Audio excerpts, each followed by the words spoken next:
لو سمحت لو سمحت لو سمحت، هو حضرتك بتبيع ايه؟ بنبيع فواكه بحر حضرتك. ما شاء الله. حضرتك انت بتصورنا ليه فيه؟ انا بصور اي حد والله العظيم بيعمل اي مشروع على في الشارع، في اي حته. بحب ادعم الناس اللي هي يعني بتسعى ان هي تبقى ايه، بتبيع اي حاجه ومش عارفه توصل للناس. تمام. في مشكله في التصوير؟ لا مفيش مشاكل. زي الفل. احنا بنبيع ريتسا، الدستة ب 60، محار اللؤلؤ ده الدستة ب 50. ما شاء الله. ومعانا اطباق الجلاجولا. الحاجات دي حضرتك بتجيبها منين؟ من البحر. انا غطاس وبنزل وبطلع انضفها وبعرضها على الجروب عندي. ما شاء الله ما شاء الله. وفي اطباق جلاجولا الطبق دلع، ب دلع، 25، ام الخلول البلدي الكيلو ب 270.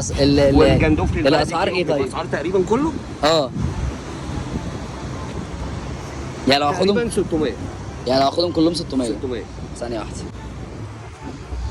بص هتاخدهم كلهم تعمل بيهم ايه؟ اقول لك انا بقى. بص يا ريس، دول 1100 سيب لي ال 100